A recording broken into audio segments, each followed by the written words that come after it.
நம்ம கேட்குற நல்ல நியாயமான பலன்களை கொடுக்கறதுக்கு உரியவன் நம்ம எல்லாருக்கும் அம்மாவான ஆதி பராசக்தி.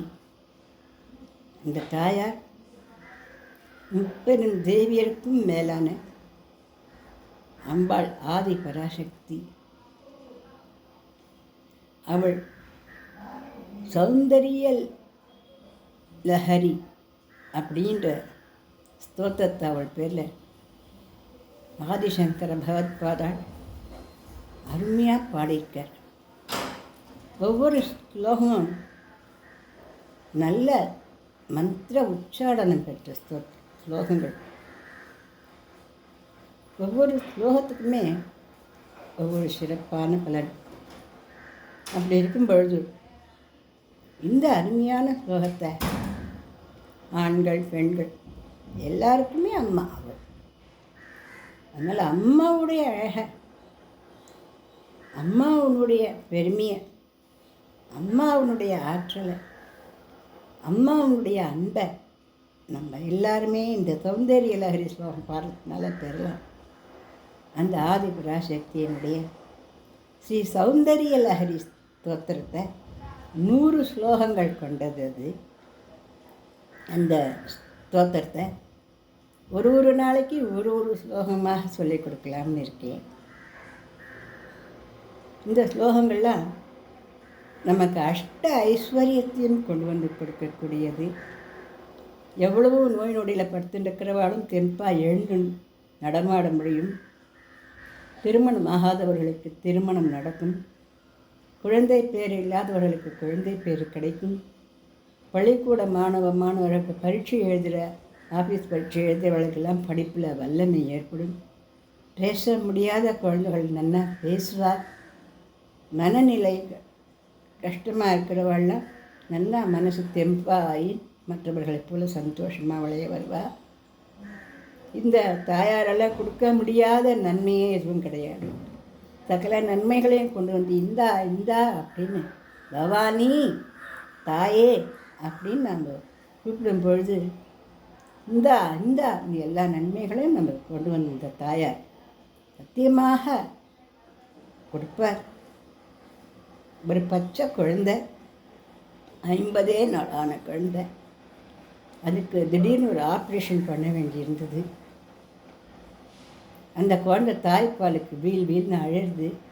ஆனால் வயத்துக்கு கொடுக்கக்கூடாது அப்படிங்கிற கண்டிஷன்.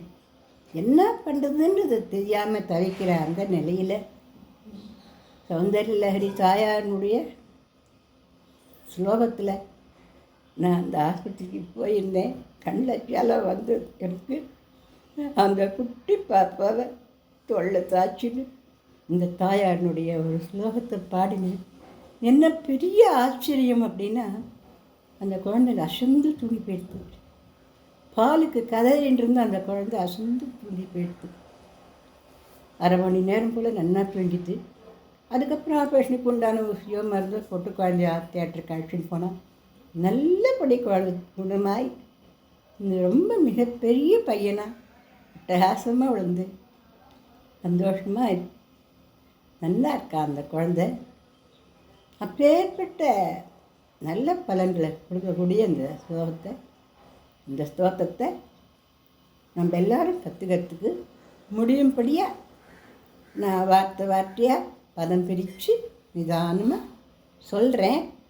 முதல்ல ஒரு நோட்டில் எழுதிக்கோங்க. இல்லைன்னா சௌந்தரிய லஹரி, ஸ்ரீ சௌந்தரிய லஹரி அப்படிங்கிற புக்கு இருந்தால் வாங்கி வச்சுக்கோங்க. இல்லை போனால் நான் பதமாக பிரித்து சொல்கிறேன், எழுதிக்கோங்க. மெதுவாக சொல்லித்தரேன். நம்ம எல்லோரும் அந்த ஆதி பராசக்தியினுடைய அனுகிரகத்தினால எல்லா சந்தோஷத்தையும் பெற்று எப்போ சந்தோஷமாக இருக்கலாம். சரிதானா? இன்றைக்கி நம்ம அதோட முதல் ஸ்லோகத்தை நம்ம பார்க்கலாம். இதோ இந்த தாயார் தான். இவள் தான் அந்த சௌந்தரிய லஹரி தாயார்.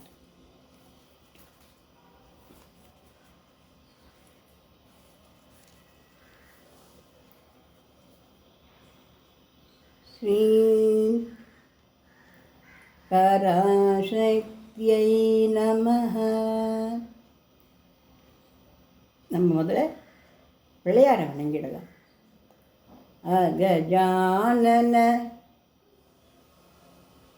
பத்மார்க்கம் கஜானன மஹர்நிஷம் அநேகதந்தம் பக்தானாம்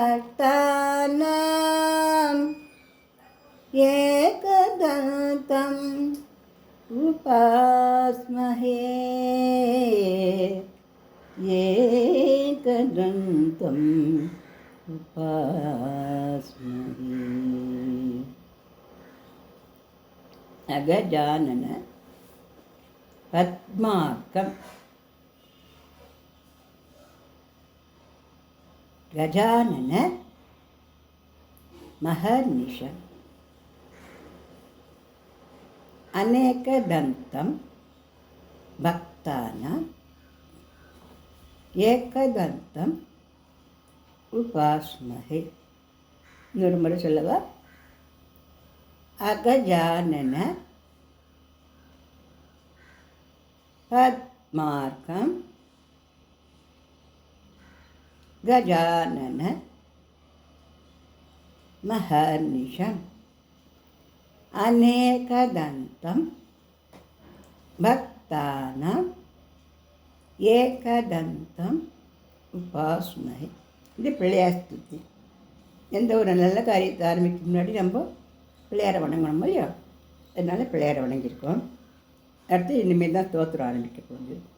முதல்ல ஸ்ரீ ஆதி பராசக்தியை நமஹ. ஸ்ரீ ஆதி பராசக்தியை நமஹ. பராசக்தியினுடைய பெருமை முதல் ஸ்லோகம்.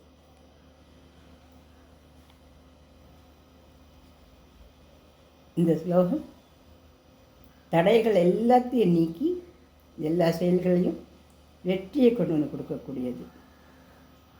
நாம் அந்த சௌந்தரிய லஹரியை தொடர்ந்து இந்த பதிவில் கற்றுக்கிறவா என்ன பண்ணலாம் அப்படின்னா, வெள்ளிக்கிழமை சர்க்கரை பொங்கல் இல்லாட்டக்க பாயசம் பண்ணி அம்பாளுக்கு நைவேத்தியம் பண்ணலாம்.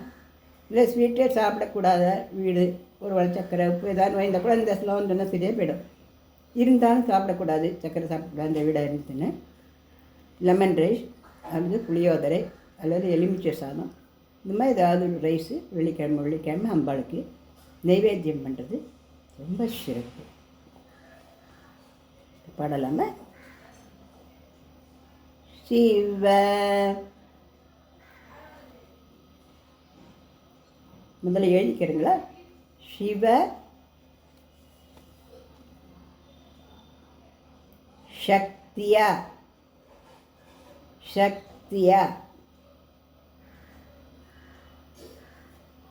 யுக்தோ யுக்தோ யதி பவதி சக்தஹ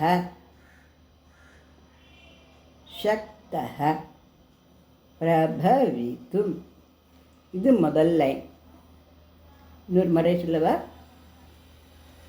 சிவ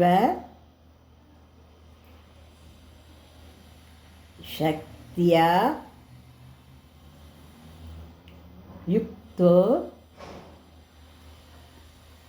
யதி பவதி சக்தஹ பிரபவித்தும். எழுதிட்டீங்களா? சிவ சக்தியா யுக்தோ யதி பவதி சக்தஹ பிரபவித்தும். Next line.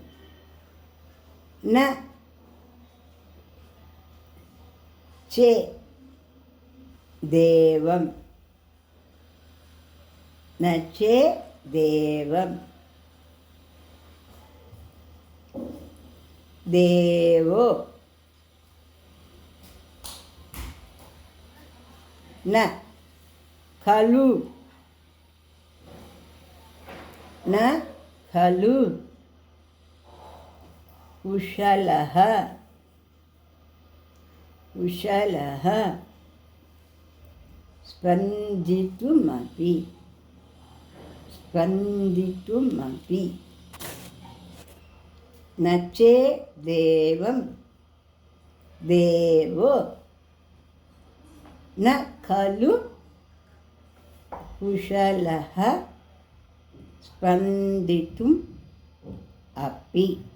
The second line. Third line. अतस्त्वाम् अत इस् इत् वा इम् अतस्त्वाम् आराध्याम् आराध्याम् हरि हर हरि हर विरिञ्च विरिञ्च हरिहर विरिञ्च हरिहर विरिञ्चादिभिरपि हरिहर विरिञ्चादिभिरपि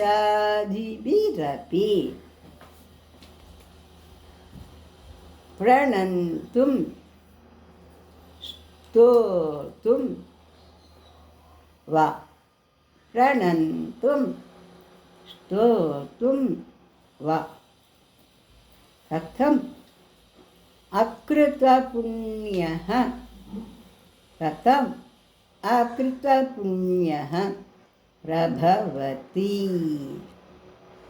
प्रभवति शिवशक्त्या युक्तो यदि भवति शक्तः प्रभवितुं न चेदेवं देवो न खलु कुशलः स्पन्दितुमपि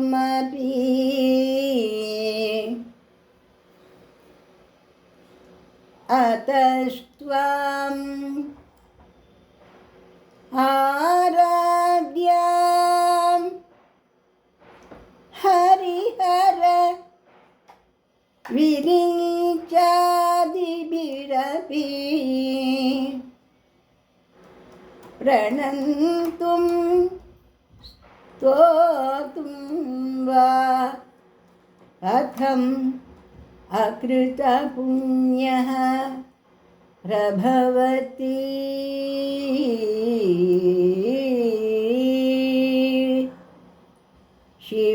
शिवशक्त्या युक्तो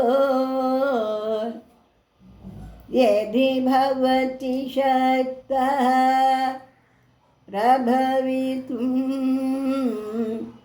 न चेदेवं देवो न खलु कुशलः स्पन्दितुमपि अतस्त्वाम् आराध्यां हरिहर विरिञ्चादिभिरपि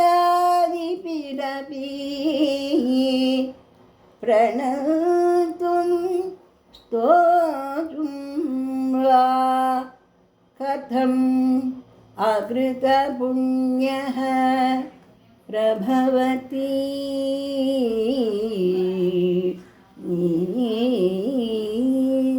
இந்த சௌந்தரிய லஹரியை படிக்கிறதுக்கே போன பிறவிகளில் நம்ம புண்ணியம் பண்ணியிருக்கணும் அப்படின்னு சொல்கிற ஆதிசங்கர பகவத்பாதாள். இது படித்து நம்ம எல்லா விதமான சந்தோஷங்களையும் அடையலாம். இந்த பதிவு பிடிச்சிருந்தால் லைக் பண்ணுங்கள், ஷேர் பண்ணுங்கள், சப்ஸ்கிரைப் பண்ணுங்கள். நன்றி, வணக்கம்.